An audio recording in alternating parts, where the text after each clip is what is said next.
Okay, so if we look at complications, so we divide them into early complications and then late complications. So जो हमारे पास early complications हैं, first and foremost, that is hypovolemic shock. We know कि dehydrated state में patient चला जाता है. तो why? Because severe pains, they trigger a systemic inflammatory reaction or SIRS. ठीक है? Leading to capillary leak, which leads to massive fluid shift into the injured tissues. ठीक है? अब क्योंकि हमारे पास अम, ये मैसिव फ्लूइड शिफ्ट हो जाएगा टिश्यू के अंदर, तो ब्लड वेसल्स के अंदर कम रह जाएगा, तो this leads to hypovolemia, reduced cardiac output, tachycardia and oliguria, requiring immediate intervention. ठीक है, और इसकी इंटरवेंशन फ्लूइड रिससिटेशन के थ्रू होती है। और स्पेशली विद स्मोक इनहेलेशन तो अक्यूट रेस्पिरेटरी डिस्ट्रेस सिंड्रोम हो सकता है, अक्यूट इंजरी, किडनी इंजरी हो सकती है। ठीक है, वो क्यों होता है? क्योंकि हाइपोवोलेमिया से होता है रीनल हाइपोपरफ्यूजन। ठीक है, क्योंकि major burns they cause plasma loss through damage capillaries और इंट्रावैस्कुलर वॉल्यूम कम हो जाता है। जैसे मैंने कहा था ना कि वो टिश्यूज के अंदर मूव करना शुरू कर देता है वाटर, तो जो वेसल्स हैं उसके अंदर पानी कम रह जाता है। ठीक है, और जब ये कम रह जाता है तो इंट्रावैस्कुलर वॉल्यूम कम हो जाता है, जिसकी वजह से रीनल ब्लड फ्लो भी कम हो जाता है। This leads to less renal perfusion, और इससे हमारे पास लेस जीएफआर हो जाएगा, जिसकी वजह से प्री रीनल एकीआई हो जाएगा, और इससे क्या होता है? ट्यूबुलर नेक्रोसिस हो सकता है। ठीक है, so that is why acute kidney injury ensues due to hypoperfusion of the kidney. फिर इलेक्ट्रोलाइट डिस्टर्बेंसेस हैं। हाइपरनेट्रीमिया क्यों होता है? बेसिकली क्योंकि एकदम से सारा वाटर तो निकल गया।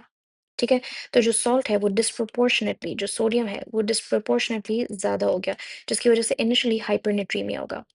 नाउ हाइपरनेट्रीमिया जब होगा तो उसने सोडियम पोटेशियम पंप्स साथ ही एक्टिव हो जाएंगे, तो सोडियम एकदम से टिश्यूज के अंदर जाएगा। ठीक है, ताकि वो उसको कम करें, और हाइपरनेट्रीमिया के बदले ऐसे होता है कि जो पोटेशियम होता है वो अंदर चला जाएगा, मतलब हमारे पास हाइपोकिलीमिया हो जाएगा। सॉर्ट ऑफ एक्सचेंज में you just need to understand कि हाइपरनेट्रीमिया है तो हाइपोकिलीमिया हो जाएगा, बाकी सारे हाइपो हो जाएंगे। हाइपोकैल्सीमिया, ठीक है, और हाइपोफॉस्फेटीमिया, हाइपोमैग्नीसीमिया, ठीक है, बाकी एवरीथिंग वो बिकम हाइपो। अकॉर्डिंग अल्सर क्या है? This is the stress ulcer. इसको हम किस तरह मैनेज करते हैं? Just show this with pink with a PPI. ठीक है, लेकिन इसको ये इसकी क्या जस्टिफिकेशन है? बर्न से हमारे पास प्लाज्मा वॉल्यूम कम हो गया, इसकी वजह से हमारे पास गैस्ट्रिक म्यूकोजल इस्कीमिया हो जाएगा और अल्सर फॉर्मेशन होगी। इसकी क्लिनिकल मैनिफेस्टेशन क्या होगी? कि अपर जीआई ब्लीडिंग हो गया, जिसमें हेमाटोमेसिस होगा और मेलेना होगा, और परफोरेशन हो सकता है बर्न पेशेंट्स के अंदर, और कंपार्टमेंट सिंड्रोम हो सकता है, जिसमें एस्कार अगर स्वेलिंग हो जाए तो इसमें क्या होता है कि एस्करोटमी करनी पड़ेगी। लेट में हमारे पास स्कार बनेगा, वो तो ऑब्वियसली बनेगा ही से, that is not that big a deal. या हाइपरट्रोफिक स्कार्स हो सकते हैं या किलोइड्स हो सकते हैं। Contractures specially over the joints, जिसकी वजह से जो जॉइंट्स होते हैं वो स्टिफन हो जाते हैं, और मेटाकार्पल फॉर एग्जांपल अगर फिंगर्स में है तो डिफॉर्मिटी हो जाएगी, and this has come in MCQ before. And then marginal ulcers is a squamous cell carcinoma and chronic burn scars. तो this is a very specific kind of ulcer, marginal ulcer, जो कि burn के बाद squamous cell carcinoma हो जाएगा burn scar के अंदर। So burn scar can lead to squamous cell carcinoma because of marginal ulcers. अच्छा, फिर उसके बाद let's look at rehabilitation and reconstruction. Early phase में हम preventive management करेंगे, तो हम सोच रहे होंगे prospectively कि prospectively क्या हो सकता है। तो we क्या करते हैं? Early excision and grafting. So we try to prevent hypertrophic scars, which are thick erased scars and contractures, tight scarring that limits movements. हम इसको, ये हमारा गोल है। ठीक है, तो हम क्या करेंगे? बर्न स्किन हम पहले ही निकाल देंगे, बिफोर कि वो स्कार बन जाए, हम उसको पहले ही एक्साइज कर लेंगे, और skin graft specially thick sheath grafts are applied particularly on critical areas, जिसमें फेस, हैंड और नेक शामिल है। हम प्रेशर गारमेंट्स ले सकते हैं, क्योंकि जब हम प्रेशर गारमेंट्स करते हैं तो ये ब्लड सप्लाई उस जगह की रोक देता है, तो लेस कोलेजन वहां पे बनता है, लेस कोलेजन की वजह से फ्लैटर स्कार बनता है। तो ये थिक शीथ ग्राफ्ट, ये मैं एक्सप्लेन करती हूँ आगे क्या चीज़ है। तो ये हम प्रिएम्प्टिवली करते हैं, ताकि स्कार इतना बुरा बने ही ना, कि हमने बर्ड स्किन को एक्सरसाइज किया और उसके ऊपर जो है स्किन ग्राफ्ट लगा ली। ठीक है, ताकि हाइपरट्रोफिक स्कार्स ना बने और कंट्रैक्चर्स भी ना बने। फिर उसके बाद हमारे पास लेट स्कार्स हैं, लेट फेज है, जो कि स्कार हैज फॉर्म, तो we wait for the scar to mature. हम पहले ही काम नहीं स्टार्ट कर लेते, तो हम स्कार का वेट करेंगे फॉर्म होने के लिए, तो फिर हम जो स्कार होता है वो हो सकता है कि नर्व कंप्रेशन कॉज कर रही हो, ठीक है? और इससे होगा ये कि हमारे पास आईलिड और mouth movement can also be affected. तो सर्जिकल क्या है कि स्कार रिलीज करेंगे, तो हम स्कार को कट कर लेंगे। अगर स्कार हमारे पास टेंशन कॉज कर रहा है तो हम उसको कट करेंगे ताकि मूवमेंट अलाउड हो जाए। या joint release improves mobility if a joint is involved. Grafting replace scar tissue with healthy skin.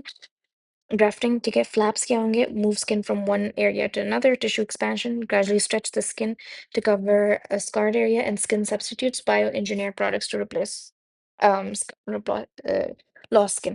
तो these are the different एक तो रिलीज है कि हमने टेंशन रिलीज करी है, जॉइंट रिलीज, अगर जॉइंट इन्वॉल्व है तो हम जॉइंट से के ऊपर से स्कार टिश्यू रिमूव कर लेंगे ताकि वो मोबाइल हो जाए। ग्राफ्ट इसके हम स्कार टिश्यू को रिप्लेस करें हेल्दी स्किन से। फ्लैप है कि हम स्किन को एक जगह से दूसरी जगह लेके जाएं। टिश्यू एक्सपेंशन है इसका स्ट्रेच कर दें। और सब्सटीट्यूट ये है कि हम बायो इंजीनियर्ड प्रोडक्ट्स यूज कर रहे हैं। नॉन सर्जिकल क्या है कि हम स्टेरॉयड इंजेक्शन दे दें, ठीक है? नॉन स्टेरॉयड स्टेरॉयड में हमारे पास इन्फ्लेमेशन कम होगी तो स्कार कम बनेंगे। क्रायोथेरेपी इसके हम स्कार टिश्यू को फ्रीज कर लेंगे। लेजर करेंगे, ठीक है, रेडियोथेरेपी कर सकते हैं ओवरग्रोथ प्रिवेंट करने के लिए। And then 5FU fluorouracil is an anti scarring chemotherapy injection. इसमें बहुत ज़रूरी है, physiotherapy and nutrition is very important क्योंकि ये स्कार के बनने से ही रोक देता है, मतलब कि बुरा स्कार ना बने। It prevents contractures and joint stiffness, maintains range of motion, chest physiotherapy to avoid lung infections। तो ये फिजियोथेरेपी है। न्यूट्रिशनल ये है कि हाई मेटाबॉलिक नीड्स हैं क्योंकि बहुत कुछ बॉडी लूज कर चुका है। मसल लॉस और सपोर्ट्स हीलिंग। अच्छा, ये प्रेशर क्यों वर्क करता है? ये आगे हमने कहा था कि blood flow, limited collagen, race scars और ये सेल डेथ एपोप्टोसिस को इंकरेज करता है। अब हम बस आखिर में स्पेशल बर्न टाइप्स देख लेते हैं। केमिकल बर्न्स ये हैं कि अगर केमिकल बर्न है तो हम इरिगेट करेंगे वाटर से immediately for more than 30 minutes, ठीक है? इसमें हम अगर कोई चीज़ कंटामिनेटेड क्लोथिंग के एसिड कपड़े के ऊपर भी गिरा है तो सबसे पहले उसको रिमूव करेंगे। हम न्यूट्रलाइजर्स नहीं करेंगे, क्या ऐसा नहीं है कि एसिड है तो हम उसके अंदर एल्गली डाल देंगे और वाइस वर्सा। ऐसा हम बिल्कुल नहीं करेंगे क्योंकि एक्सोथर्मिक रिएक्शन हो सकता है, उससे मजीद थर्मल बर्न हो सकता है। अगर एल्कली बर्न है तो we expect deeper liquefactive necrosis. Electrical का क्या है कि this is sort of deceptive क्योंकि देखने में ये कम लगता है, ठीक है, माइट बी स्मॉल, लेकिन इंटरनल इंजरी सिवियर होती है।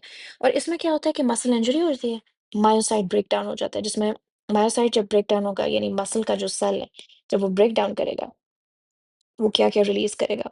Myoglobin, potassium phosphate, N, CK, creatinine. हमें पता है सीके मसल रिलीज होता है।